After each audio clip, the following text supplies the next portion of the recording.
E a graça foi concedida a cada um de nós segundo a medida do dom de Cristo. Por isso diz, quando ele subiu às alturas, levou cativo o cativeiro e concedeu dons aos homens. Ora, o que ele quer dizer, ele subiu, senão que também havia descido até as regiões inferiores da terra? Aquele que desceu é também o mesmo que subiu acima de todos os céus para encher todas as coisas. E ele mesmo concedeu a uns para apóstolos, outros para profetas, outros para evangelistas e outros para pastores e mestres. Até aqui, irmãos. Senhor nosso Deus, nosso Pai, nos abençoa nesta manhã, para que as tuas verdades elas possam saltar aos nossos olhos. Tem misericórdia de nós, tem misericórdia da tua amada igreja. Nós somos carentes de ouvir a tua palavra, de entender o teu evangelho. Só o Espírito Santo pode nos iluminar para isso. Nos abençoa nesta manhã, em nome do teu Filho amado Jesus. Amém. Irmãos, estamos vendo que Deus não nos dá nada em termos de tarefa e de obrigação, sem antes nos capacitar para isso. Do contrário, ele seria um Deus injusto. E não estamos falando assim do nosso Deus. Paulo, ele nos mostra aqui nos 3 primeiros capítulos que Deus nos deu tudo, a começar pela salvação, a começar pelo seu decreto. E agora, nós também temos deveres a cumprir como igreja do Senhor. Deus, meus irmãos, em cada trabalho que a gente venha a fazer, em primeiro lugar, Ele quer que sejamos, primeiro de tudo, adoradores. Primeiro de tudo, adoradores. Ele não quer martas que apenas fiquem trabalhando sem nenhum propósito ou sem ver as verdadeiras prioridades. O que ele quer são Marias. Ele quer que uma pessoa fique preocupada, em primeiro lugar, em adorá-lo. Não aquela pessoa que trabalhe e faça tudo na igreja, se preocupe com tudo menos em servir a Cristo. Isso nós chamamos de ativismo. Então, existem prioridades. Adoração no serviço.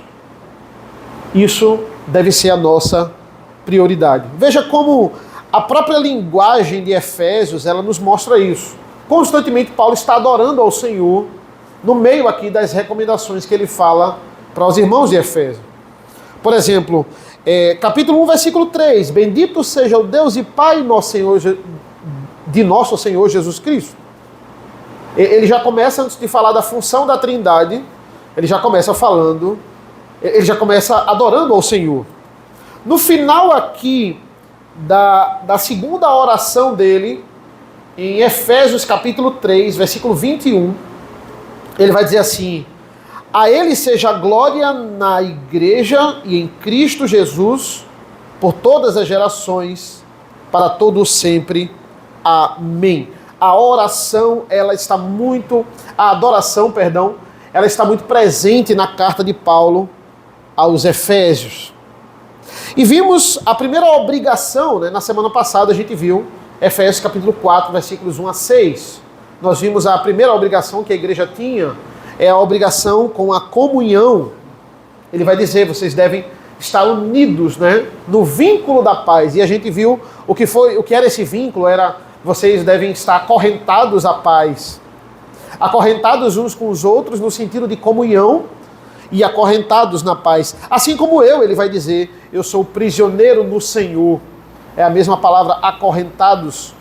Nós vimos isso na semana passada também. Versículo 3 do capítulo 4. Fazendo tudo para preservar a unidade do Espírito no vínculo da paz. Versículo 7, ele vai começar a destacar outras bênçãos que Deus derramou para a sua igreja e como nós, na prática, devemos usar. Ele vai falar agora aqui sobre dons espirituais. Assim como ele falou lá em 1 Coríntios 12, e vai destacar ainda, falando dos dons voltados para o culto, lá em 1 Coríntios 14, ele agora vai mencionar E ele agora vai focar nos dons espirituais. Porque dons eles são nada mais, nada menos que presentes de Deus. São presentes que Deus dá ali, e eles, ao contrário de uma pessoa que recebe o presente e gosta de guardar, o dom, ele deve ser usado. Ele não pode ser guardado. Tem aquelas pessoas que compram o presente e guardam, né? Quem vai usar? As pessoas que pegaram esse negócio quando ela morrer, porque ela não usa o presente, né? Ela gosta de guardar. O dom não pode ser guardado, senão nós vamos ser comparados lá àquele homem da parábola que enterrou o seu talento, né? Então, isso não é permitido.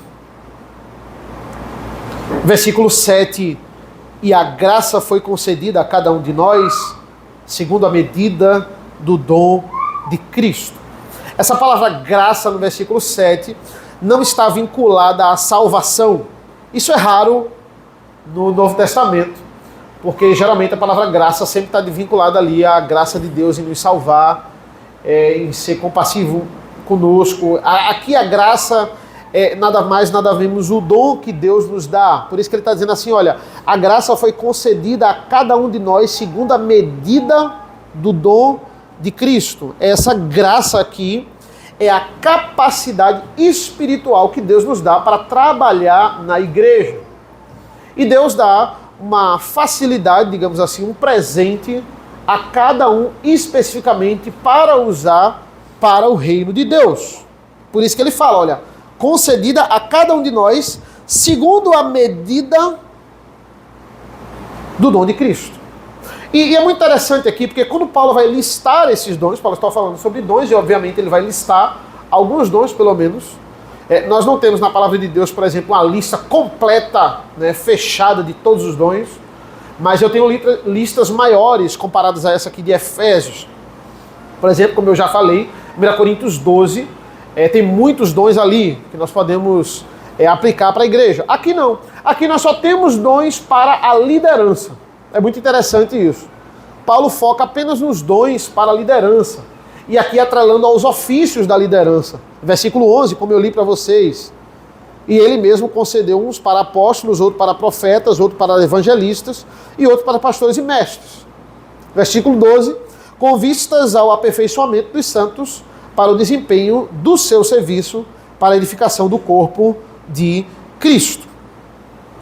Mas é claro que ele não está falando apenas para a liderança da igreja, embora ele está listando aqui os dons da liderança da igreja, ele não está falando apenas. Por quê? Porque logo no versículo 7 ele diz, olha, Deus deu essa graça, deu esses dons a cada um de nós. E se ele deu a cada um de nós, ele está englobando aqui todos os eleitos, né? Todos os membros da igreja. A graça foi concedida a cada um de nós segundo a medida do dom de Cristo. É muito interessante essa palavra medida. Foi dada segundo a medida do dom de Cristo. Em outras palavras, na ARA, por exemplo, nós temos proporção, segundo a proporção do dom de Cristo. Aqui na NAA, a tradução está mais precisa, porque essa palavra medida dá uma ideia de uma ciência exata. Olha, foi separado algo exato para você. Quanto tem esse... Quanto é que mede esse salão? Mede 120 metros, ponto 5, né? Pronto. Então é exato, é a medida exata. Proporção também tem muito a ver, mas que é medida da ideia de, olha, é certo ali. É diferente, por exemplo, chega para um paulista e diz assim, onde é que fica tal lugar? Ele é logo ali. O logo ali do paulista é 20 quilômetros, né? No mínimo. Por quê? Porque ele mora numa cidade 8 vezes maior que a nossa, né? Então a ideia de perto para ele é muito diferente da minha ideia de perto. A minha ideia de perto é ali na esquina. A ideia de perto para ele é como daqui para Olinda.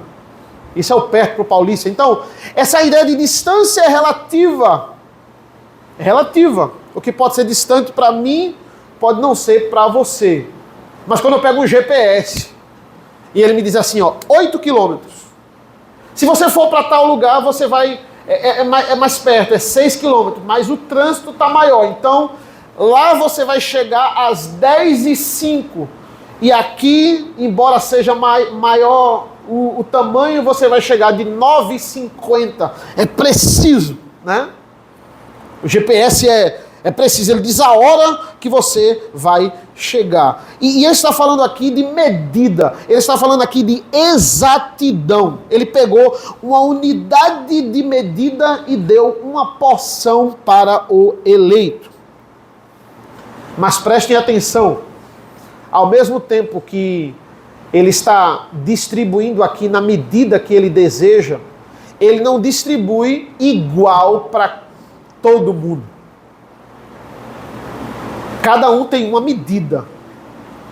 E essa medida, ela não é igual. Ele não pega 2 quilos de dom e dá igualmente para todo mundo. Ele não faz isso. Ele distribui para nós, olha o que é que o versículo está dizendo, segundo a medida do dom de Cristo. Segundo o plano de Cristo para a sua vida. E a fonte é Cristo. Ele pode pegar e me dar um dom, e ele pode chegar para você e lhe dar 2 dons. Ele pode chegar para mim e me dar 2 dons, e ele pode chegar para Marcos e dar 3. Quem decide é ele. E eu não devo ficar com raiva de Marcos, eu não devo ficar com raiva de nenhum irmão, porque tem mais dons do que eu. Porque, na verdade, isso aqui não é uma competição de quem tem mais dons. Uma pessoa pode ter 3 dons e outra pessoa pode ter 1, mas esse 1, ele é um dom mais necessário, no sentido de, esse dom ele não pode faltar, por exemplo, no culto, como o dom de pregar. É um dom que ele não pode faltar na igreja. Alguém com dom de pregação. É um dom mais necessário. Aquela pessoa tem mais, mas ela não tem dons tão necessários como o dom de pregação. E assim vai. Eu não tenho que ficar com raiva, porque eu não tenho o dom de fulano. É exatamente o que ele fala em 1 Coríntios 12. Uma orelha não fica reclamando porque não é pé. E o pé não fica reclamando porque não é orelha. Cada um tem essa função no corpo de Cristo. Ter mais dons do que o outro não significa que você é mais importante do que o outro. Ah não, você é mais importante. Deus lhe ama mais do que o outro. Vimos na semana passada que Deus só ama mais o Filho, Cristo. A todos os outros eleitos ele ama igualmente. Não tem aquele predileto para o Senhor. E não tem ninguém salvo que não tenha algum dom. Todo eleito, Deus distribuiu algum dom para você. Ou seja, jamais pode existir ociosidade no corpo de Cristo. Nós temos que dar à igreja, fornecer à igreja esse presente que Deus nos deu. É Ele quem distribui. Então, de onde vêm os dons? O versículo 7 já nos respondeu, de Cristo. Qual é a fonte desses dons? Emana de Cristo. Quais são os dons citados aqui? Os dons de liderança. Mas para que eles servem? Nós vamos ver aqui nesta manhã. A fonte dos dons, a descrição dos dons e o propósito do dom.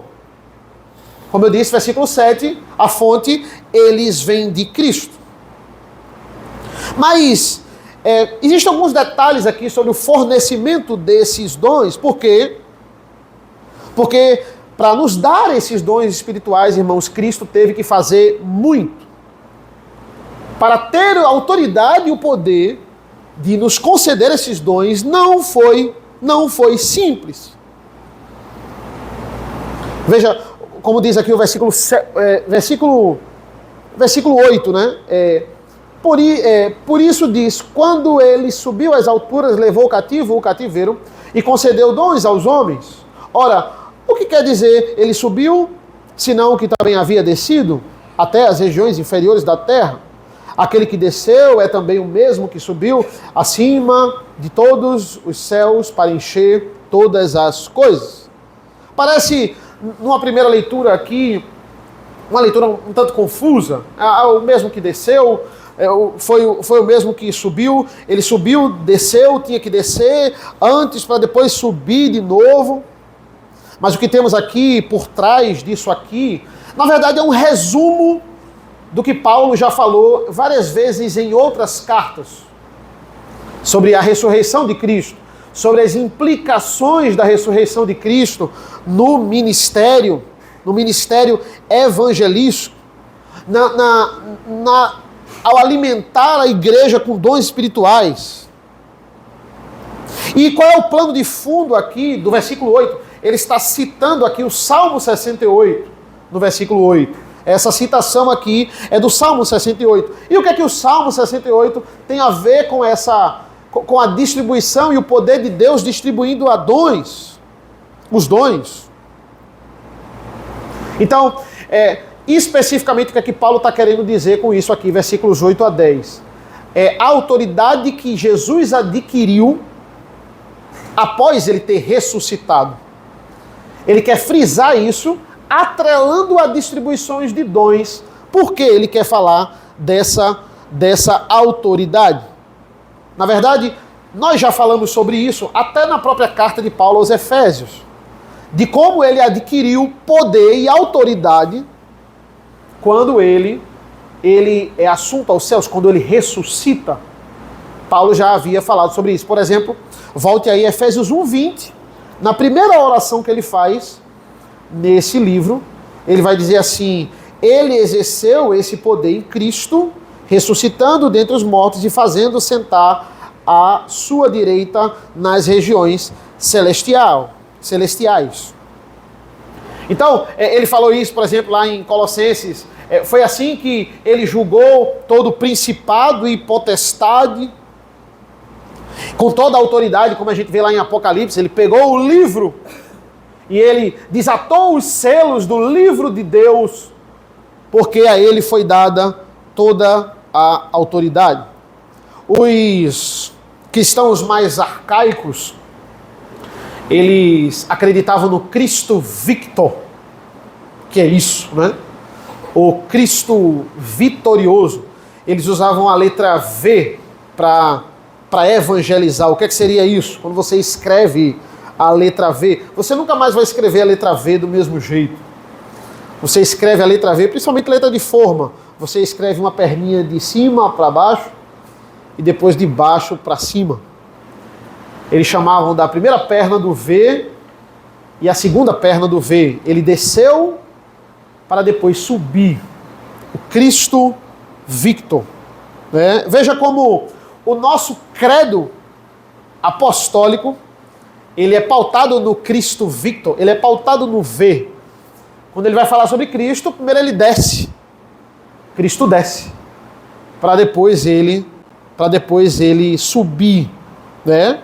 Ele diz assim, ele nasceu da virgem, ele estava na terra, ele veio para a terra, ele desceu para a terra, ele desceu porque ele padeceu sob o poder de Pôncio Pilatos, uma autoridade romana foi lá e o condenou, mas pior, ele foi condenado à pior condenação da época, que ele foi crucificado, mas mais, ele foi morto, e depois ele foi sepultado, e depois ele desceu ao Hades. Olha, ele chegou no mais fundo escalão da humilhação, terminou a primeira perna do V, né? Desceu, estava lá em cima e desceu no mais fundo escalão. Mas aí, olha o nosso credo, ressurgiu dos mortos, já voltou para a terra, né? Já saiu da tumba, subiu aos céus, está assentado à destra de Deus Pai, onde há de vir julgar vivos e os mortos. Terminou a segunda perna do V. Ele estava no mais fundo escalão e ele vai lá para cima. Ou seja, ele estava lá em cima, ele desceu e ele subiu novamente.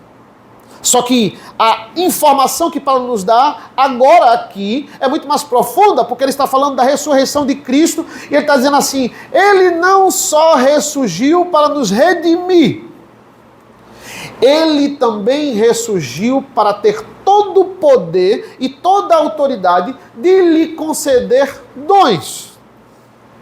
Ele ressurgiu também para lhe santificar, não apenas para lhe redimir. para lhe capacitar a servir. Para quê? Para a sua glória. Porque tudo visa a sua glória. E o que é que o versículo 8 está falando? Ele está falando da segunda perna do V. É a segunda perna, né?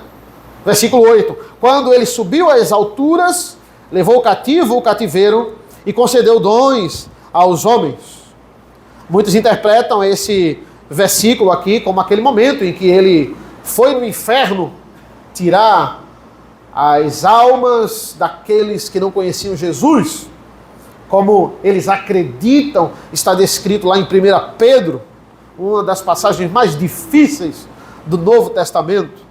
Jesus foi ao inferno libertar alguém, né, que estava preso lá, porque no Antigo Testamento não ouviu falar de Cristo. É injusto, né? Não ouviu falar de Cristo, então deve ser resgatado. Ele libertou os espíritos em prisão. É o que muitas pessoas acham. Foi o que ele fez nesses 3 dias, né? Antes de ressuscitar, ele estava lá no inferno, mostrando quem manda. Então, ele vai fazer isso aí, né? Então, não tem lógica isso. Em primeiro lugar, eu já digo que isso aqui não tem a ver com ele levar cativo o cativeiro, né? Como ele está dizendo aqui. Não, ele foi lá e humilhou Satanás no inferno. Eu não acredito que isso aconteça, porque para um Deus, que estamos vendo isso em Efésios, é um Deus que decreta todas as coisas. É um Deus que determina quem é salvo e quem não é, muito antes da pessoa ter nascido, muito antes do mundo ter fundado. Então, como é que Deus se enganou com algumas almas e agora ele precisa reaver o erro dele, mandando Jesus para resgatar essas almas do inferno? Ah não, Jesus se enganou e ficou algumas almas lá sofrendo no inferno sem merecer. E agora Jesus vai usar esses 3 dias para dar esse ajuste, né? Para fazer essa formatação, para trazer essas almas de volta. Desculpa aí, né? A gente deixou vocês passarem, né? Agora vocês vão para o céu, ninguém reclama, e aí fica tudo bem. Não, de forma nenhuma. Então por que Paulo está pegando o Salmo 68 e parafraseando aqui na autoridade de Cristo? O Salmo 68, literalmente, né, 68, 18, que ele tira aqui essa passagem, é um salmo de Davi, vai dizer exatamente assim: subiste às alturas, levaste cativo o cativeiro, recebeste homens por dádivas, até mesmo rebeldes, para que o Senhor Deus habite no meio deles. É interessante porque Paulo faz isso em muitas outras passagens, ele não cita essa passagem aqui do Antigo Testamento literalmente, né? Ele já vai citar e interpretar o que essa passagem queria dizer, o que essa passagem apontava. Ele está parafraseando essa passagem, na verdade. E como esse livro é inspirado, Paulo tem toda a autoridade de fazer isso aqui. Por quê? Porque o Salmo 68 especificamente fala do domínio de Davi em Jerusalém. Fala de como Deus subjugou os inimigos que estavam em Jerusalém, muitos ali filisteus. E aí como Davi entrou e ele dominou a cidade. Na verdade, isso é o grande feito de Davi. Ele expulsou os filisteus que estavam anos em Jerusalém. E Deus subjugou os inimigos do povo. Então, o Harold Homer, ele vai falar exatamente isso no seu comentário, né? Veja, os inimigos de Israel aqui são os filisteus lá que ficaram em Jerusalém e eles eram um calo no pé de Davi. Davi vai ser esse que vai dominar sobre esses inimigos. Mas é interessante porque existe um subiste às alturas aqui, né? E quando a gente vai para o Salmo 68 também, olha, subiste às alturas. Por quê? Porque é interessante, porque os inimigos eles iam para as alturas, eles tentavam se defender às alturas. Um exército no nível superior, ele estava às alturas. O tabernáculo ficava nas alturas. Moisés receber a lei, ele ia para o Monte Sinai. O templo, quando foi construído, tanto de Salomão como de Herodes, ele ficava no Monte Moriá, o mesmo monte de Abraão, quando foi testado lá para sacrificar o seu filho. Lembra? Todos esses templos, tabernáculos, quando eles eram estabelecidos em Jerusalém, eles ficavam no monte, eles ficavam em cima. Então, para eu conquistar o inimigo que estava se defendendo, como último recurso, eu precisava subir às alturas. Que lá estava o exército final, eles estavam escondidos no monte, eles estavam nas alturas. Subiste às alturas para conquistar ali. Então, agora, não é? Ele está pegando, não é mais Davi aqui, ele está pegando o Salmo 68, mas ele está falando de Cristo aqui. Ele está dizendo, olha, agora é Cristo, o que o mesmo fez. Ele subiu às alturas. O Salmo 68 descreve esse exército subindo aos montes para recuperar Jerusalém e levando o quê? Cativo o cativeiro. Cativo os inimigos. Cativo aqueles que colocaram em cativeiro. Cativo aqueles que eram os guardas, os soldados. Os inimigos aqui em Efésios, eles têm várias interpretações. Vários homens renomados, eles vão dizer assim, quem foi esse inimigo que Jesus subjugou? Quem foram esses inimigos? Então, essa é a ideia, né? O Salmo 68, ele aponta para Cristo, o que Davi faz. Davi é um tipo de Cristo ali no Salmo 68. Porque o que ele faz subjugando os inimigos em Jerusalém é o que Jesus vai fazer subjugando os inimigos após a sua morte. É isso que ele vai fazer. Na sua ressurreição, ele sobe às alturas para subjugar os inimigos. Aí agora, veja, agora eu posso chegar, é o que o Dr. Brian Shepard, ele falou essa semana lá na palestra, eu até compartilhei para vocês lá no Jumper, né? No grupo lá. Ele vai dizer, olha, agora eu posso dizer que Davi é um tipo de Cristo no Salmo 68. Por quê? Porque a Bíblia está dizendo... E Paulo está parafraseando isso, dizendo que não, isso aqui, o que Davi faz em Jerusalém, aponta para o que Cristo vai fazer nas alturas, também ao ressuscitar. Agora eu tenho toda a autoridade para pregar no Salmo 68, dizendo, olha, Davi é um tipo de Cristo. Eu não posso dizer tudo, né? Tudo que eu quiser na palavra de Deus aponta para Cristo. Eu preciso ter respaldo para isso. E Paulo vai lá e nos dá respaldo para isso. Então, quem seriam os cativos? Quem seriam esses inimigos que Jesus subjugou, levou cativo ou cativeiro? Duas interpretações. Uma de Crisóstomo. Crisóstomo, ele vai dizer, né, arcebispo de Constantinopla, ele vai dizer que os inimigos literalmente Satanás, o pecado e a morte. É isso que Jesus vai subjugar ao ressuscitar, com todo o poder e com toda a autoridade. Eles são os inimigos implacáveis da humanidade. E Jesus aprisionou todos eles quando ele ressuscitou. Já outro homem chamado Justino, século II, Justino vai dizer que o que Cristo vai resgatar aqui vai subjugar aqui não é Satanás, mas são os presos de Satanás. São os presos de Cristo. Então, justamente, vem aquela ideia de que ele vai no inferno resgatar essas almas em prisão. E justamente Justino cita 1 Pedro. Não, são os presos de Satanás, não é Satanás. São os presos de Satanás. E ele combina com isso aqui, né? Porque Justino vai dizer, versículo 9, ora, o que quer dizer que ele subiu, senão que também havia descido até as regiões inferiores da terra. Olha, regiões inferiores da terra, inferno. Jesus foi no inferno resgatar esse povo. Não existe um resgate literal de Jesus, de almas que estão por engano no inferno. Não existe isso, irmãos. Cristo de fato nos resgatou. A Bíblia fala que ele nos tirou do império das trevas e nos colocou, nos transportou para o reino do seu Filho amado, lá em Colossenses. Isso é verdade. Ele faz isso, mas não pegando uma espada e matando ninguém. Ele faz isso na cruz do Calvário. Ele vai saquear o reino e o império das trevas quando ele liberta os seus eleitos no seu sacrifício na cruz. Esse é o que nós chamamos de o grande resgate. Que Satanás não entende, que se tivesse entendido, não teria tentado Judas para contribuir com esse sacrifício. Ou seja, o inimigo que é derrotado de uma vez por todas na cruz do Calvário é o diabo.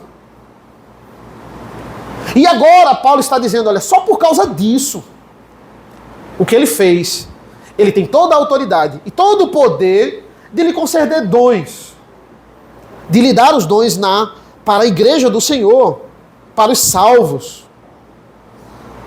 Enquanto Davi está subindo lá no monte para conquistar Jerusalém, no Salmo 68, Cristo vai subir aos céus e ele vai expulsar Satanás e vai prender ele para ter todo o poder e toda a autoridade de nos conceder dons. Ele levou o cativo o cativeiro, é isso que ele está dizendo. Olha, ele levou preso o carcereiro, é isso que ele está dizendo. Quem é que nos aprisionava? Efésios 2 já nos disse 3 coisas. O príncipe da potestade do ar, que usava a agenda do mundo para lhe aprisionar, e os seus desejos carnais, e o pecado, e isso levava o quê? A morte, porque inclusive você estava morto, foi ele que lhe deu vida. Você estava morto. Foi isso que lhe aprisionava. Ele levou cativo o carcereiro. Ele levou preso quem estava lhe prendendo. Cristo fez isso literalmente quando ele ressuscitou. Após a ressurreição de Cristo, nós temos uma coisa que nós chamamos de a peleja de Miguel. É quando Miguel e os outros anjos, de uma vez por todas, vai expulsar o diabo dos céus. Isso significa que durante todo o Antigo Testamento, o diabo estava nos céus, ele não estava no inferno. Ele estava na terra e nos céus. Ele andava livremente no céu. Ele conversava livremente com Deus no céu, a hora que ele quisesse. No Antigo Testamento todo. Ele só vai ser expulso dos céus após a ressurreição de Cristo. Apocalipse 12 é claro quanto a isso. Quando o dragão é expulso e leva com ele, arrastando na sua cauda, 1/3 das estrelas do céu. Quer uma prova disso? Abra lá em Jó. Jó capítulo 1. Por favor. Jó capítulo 1, versículos 6 a 12. É muito claro isso aqui.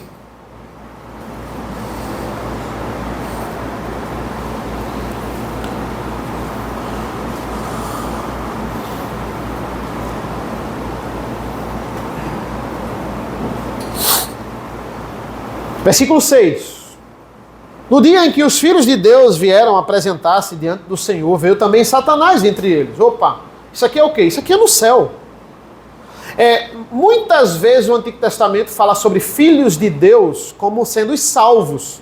Gênesis 6, por exemplo. Os filhos de Deus se relacionaram com os filhos dos homens. Aqui a descendência de Sete se relacionou com a descendência de Caim. Mas aqui não, aqui filhos de Deus é anjos.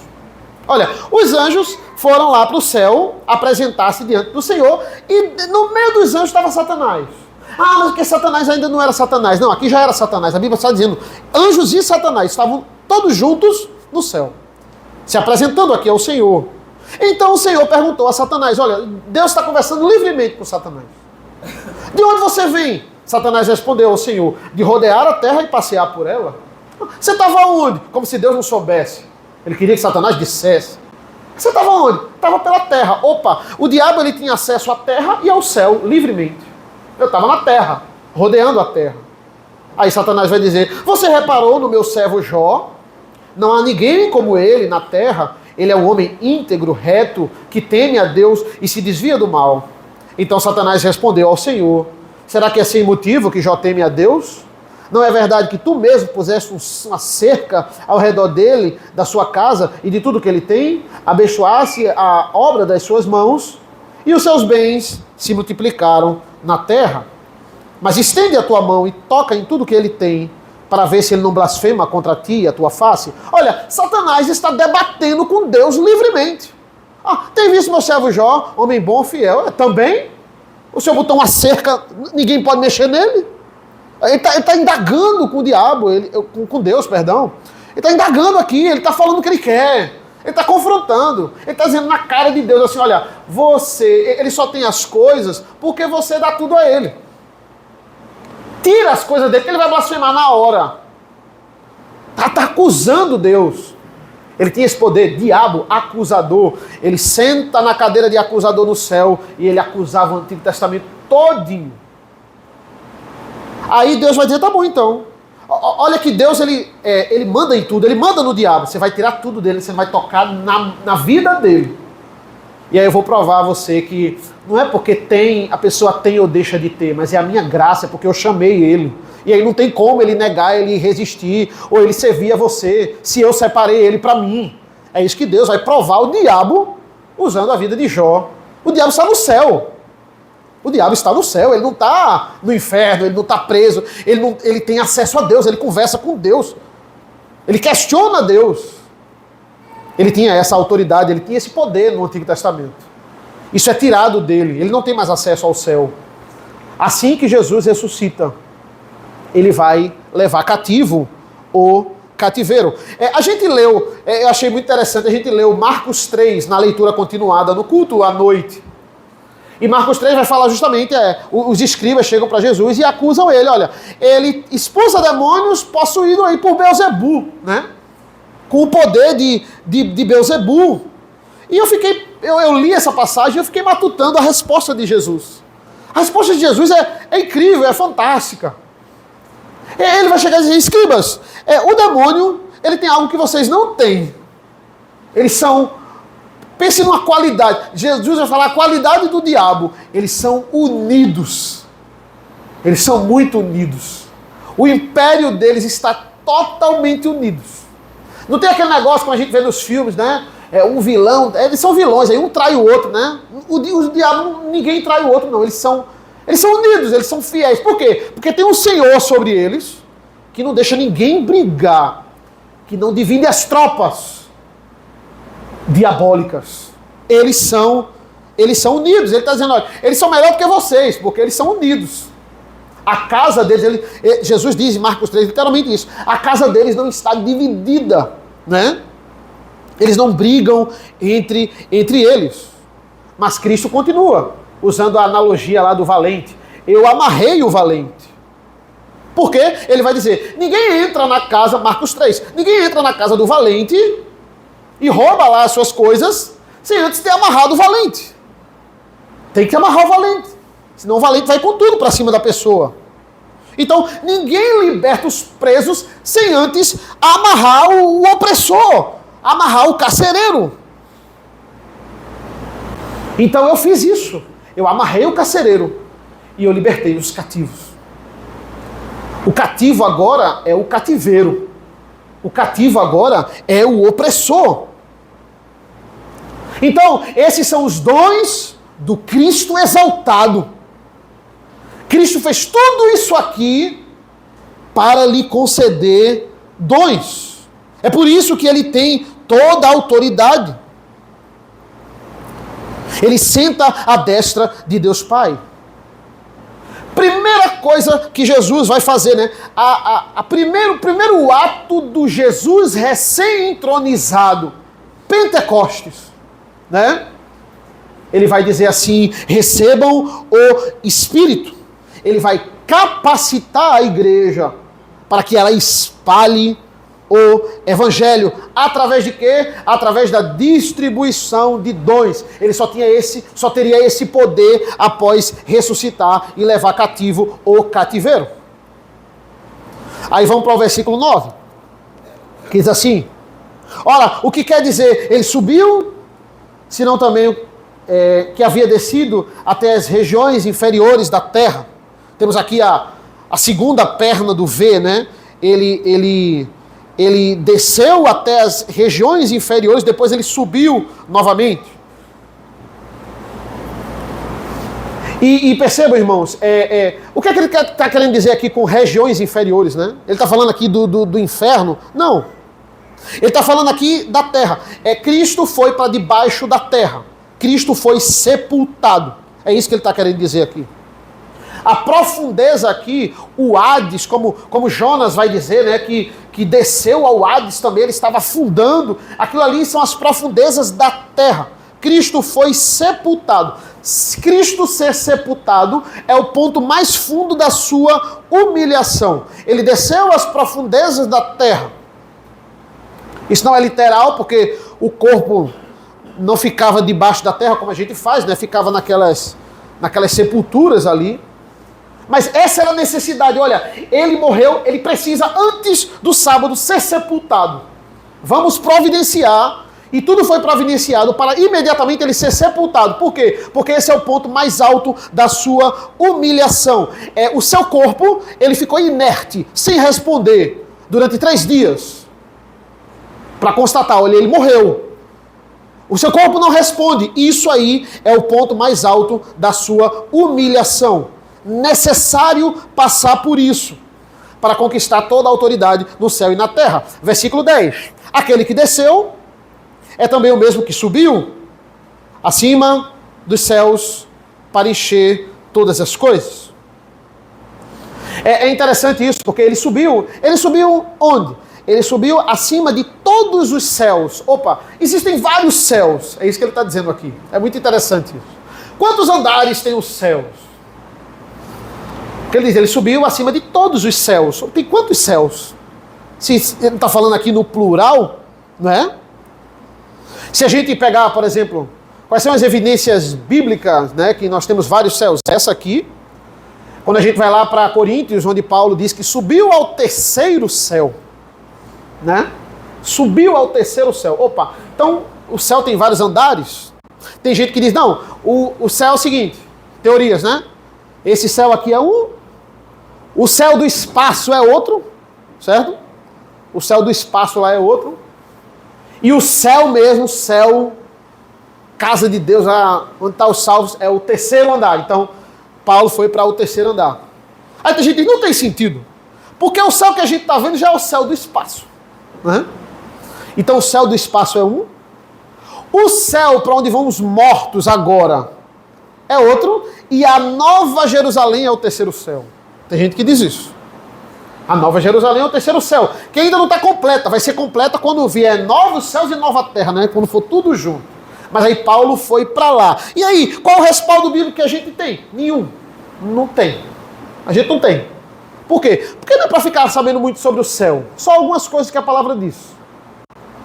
No céu a gente vai descobrir quantos andares tem o céu. Os judeus no período intertestamentário diziam que o céu tinha 9 andares.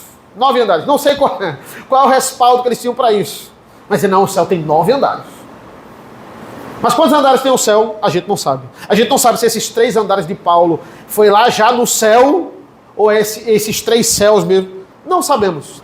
Por quê? Porque Gênesis vai dizer assim, no princípio Deus criou os céus e a terra era sem forma e vazia, e o Espírito de Deus andava sobre a face do abismo. E no primeiro dia, calma, e o céu? O Senhor criou o céu e a terra, e aí o Senhor só está falando da terra, e o céu? Fala um pouquinho do céu. O Senhor falou de todos os dias, e tudo que o Senhor criou nesses 7 dias na terra, e como foi que o Senhor criou o céu? Não interessa. É isso que a Bíblia está dizendo. Interessa você saber sobre a terra, mais sobre a terra, porque é aqui onde você está agora. O céu nós só temos vislumbres. Mas o que o texto está dizendo? Eu não sei se tem 3 andares, o céu. Eu não sei se tem 9 andares. Eu não sei se tem 50 andares. O que eu sei? Que Cristo está acima de todos eles. É isso que a Bíblia está dizendo. Se tem 9, se tem 3, se tem 50, não importa. Cristo está na cobertura do céu. Ele está no último. Ele está acima de todos os céus. É a segunda perna do V. Ele foi da sepultura para estar acima de todos os céus. Tem gente que diz assim, fulano está no topo do mundo, né?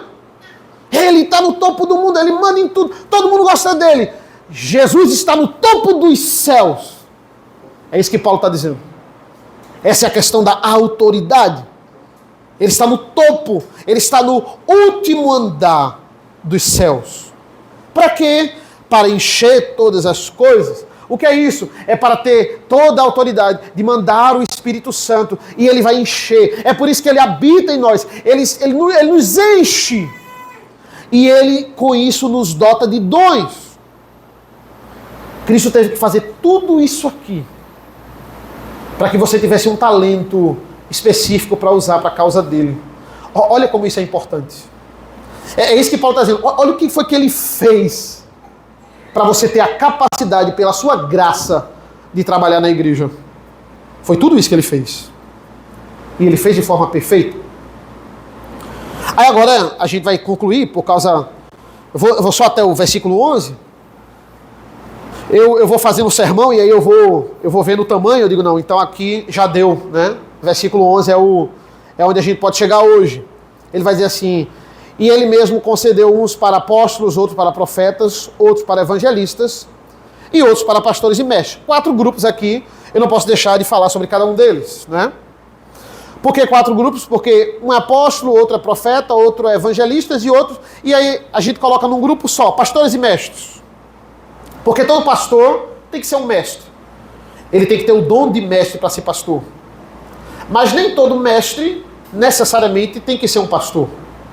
Você pode ser um mestre, um teólogo, uma pessoa que sabe ensinar, mas não tem os outros dons para o ofício de pastorado. Então você é um mestre dentro da igreja. Não precisa necessariamente, mas todo pastor tem que ter esse dom aqui. E por que nós não temos a lista completa de dons? Porque ele só fala da liderança, não é? Por exemplo, como eu falei para vocês no começo, em 1 Coríntios a lista é muito maior. Porque ele entende que aqui ele precisava focar em Efésios na liderança. A liderança, ela tem esse papel, certo, irmãos? A liderança tem o papel de fazer sobressair o dom das pessoas na igreja e colocar cada um no seu devido lugar quanto ao dom que eles estão vendo. Esse é um forte papel da liderança. A liderança tem o dom de liderar e com esse dom ela vai pedindo a Deus para Deus aflorar o dom das pessoas na igreja e dizer, não, vamos colocar fulano nisso aqui, vamos falar com fulano, vamos recomendar para que ele seja aqui, vamos falar com fulano que está crescendo, eu acho que ele tem um dom para pregar, para ser pastor, vamos investir isso nele. É a liderança que faz isso. Então, a liderança, ela capacita. Não é porque ele está falando aqui porque a liderança é mais importante, pelo contrário. Na igreja, irmãos, a liderança é o maior servo. É a quem mais serve. É a liderança. Ninguém pode servir mais do que a liderança. Tem alguma coisa errada. Se alguém está sobrecarregado e a liderança só está com a pompa de ser liderança. Isso não é a igreja do Senhor. Então, no grande corpo de Cristo, nós temos apóstolos, profetas e evangelistas. Esses 3 foram derrubados, esses ofícios, no primeiro século já. Profetas, apóstolos e evangelistas. Nós não temos mais esses ofícios hoje. Já no primeiro século, eles desapareceram. O único que sobra aqui é o 4º e último, pastores e mestres. Certo? Que aí engloba presbíteros e pastores na igreja. Certo? E aí a gente vai, versículo 1. Versículo 11, primeiro ponto. Os apóstolos. Você tinha que ter o dom de apóstolo e você tinha que ter o ofício para isso, né? Qual é a questão de você ser um apóstolo? É Jesus pessoalmente ir falar com aquela pessoa e dizer, olha, eu quero você para este fim. Era assim que eram os apóstolos. Ele fez isso com os 12, né? Um morreu, suicidou, que foi Judas, e aí outro substituiu ele, que foi Matias. E aí nós temos os 12 apóstolos que fundamentavam a igreja. Depois, acredito eu, ele fez isso com mais 2, além dos 12. Ele fez isso com Tiago, irmão dele, e ele fez isso com Paulo, certo? Ele chama Tiago, 1 Coríntios 15 vai dizer que ele apareceu também a Tiago, e Gálatas 1 vai dizer que o apóstolo que Paulo se encontrou, ele vai chamar Tiago de apóstolo. Então, acredito eu, existem divergências quanto a isso, acredito eu que Tiago virou um apóstolo tardio, assim como Paulo. Mas não depois que Paulo, antes de Paulo. Então veio os 12, Judas morreu, Matias ficou no lugar dele, 12. Tiago e, claro, por último, o profeta dos gentios, Paulo, 14. Não consigo achar mais ninguém também na Bíblia com esse título e ofício de apóstolo. Só 14. Morreu, não tem mais apóstolo, não tem sucessão de apóstolo, né? Tem apóstolo nos dias de hoje, tem gente que diz que é apóstolo. E aí, como é que a gente faz? Tem que tem que mostrar uma foto com Jesus, primeira coisa, né? Primeira coisa, tem que mostrar uma foto com Jesus. Porque Jesus tem que vir pessoalmente e dizer, eu quero você para apóstolo. Não tem sentido Jesus fazer isso nos dias de hoje. Por quê? Porque a função era para fundamentar a igreja. Era para estabelecer a igreja. A igreja está estabelecida há muito tempo. Qual é o sentido? Então, tem que ter uma foto com Jesus e tem que ter uma certidão de nascimento e você tem que ter uns 1900 anos, né? Tem que ser nascido no primeiro século. 1900, 1950 anos. É ridículo isso, pastor. Mas se a pessoa diz que é apóstolo, eu vou também responder à altura de forma tão ridícula quanto. É ridículo. É falta de conhecimento bíblico alguém se denominar apóstolo nos dias de hoje. Então, não existe mais. Paulo, ele vai dizer, eu sou o nascido fora de tempo. É aquele que não foi planejado. É como se ele tivesse dito assim, que não foi planejado no dito popular, né? É aquele que nasceu que ninguém esperava. Geralmente o nascido fora de tempo é o último, né? Olha, vamos se precaver para não ter mais, digamos assim. Foi nascido, ninguém estava esperando. Ele está dizendo literalmente, eu sou o último. Acabou, né? Não tem mais. Segundo ponto, profetas. E aqui ele não está falando dos profetas do Antigo Testamento. Ele está falando dos profetas do Novo Testamento.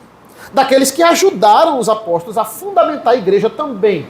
Como ele fala aqui, por exemplo, em Efésios 2:20, quando ele está dizendo assim, Efésios 2:20, ele vai dizer, edificados sobre o fundamento dos apóstolos e profetas, sendo ele mesmo Cristo a pedra angular. Eu já falei várias vezes sobre vocês, existiam profetas no Novo Testamento, aqueles que falavam revelações, como Ágabo, como Silas, eu já disse isso para vocês. Mas por que eles eram o segundo escalão aqui? Aqui tem muito de hierarquia, tá, irmãos? Apóstolos, profetas. Por que eles eram o segundo escalão? Porque nenhum deles, como eu também já disse a vocês, eles foram inspirados. Nenhum deles foram inspirados, né? A ponto de escrever nenhum livro do Novo Testamento. Do Antigo, sim, vários escreveram, mas do Novo, nenhum profeta do Novo Testamento escreveu o livro. Só os apóstolos. Ou pessoas instruídas diretamente pelos apóstolos. Mas quando o período da revelação acabou, acabaram também os profetas. Acabou ali aquele momento da escrita do Novo Testamento. Não tem sentido estar profeta dizendo coisa além daquilo ali. Cessaram também os profetas. Na verdade, não, né? Porque agora nós temos muitos profetas, né? Tantos profetas, tantas pessoas dizendo, eis que te digo, cheio de profetadas, né? A igreja não precisou deles por 1900 anos. Agora, no último século, tem um monte. É um absurdo. É inacreditável pessoas estarem se denominando profetas no dia de hoje. E por último, do bloco aqui dos que não existem mais, são os evangelistas, né? A gente sabe que Timóteo era evangelista.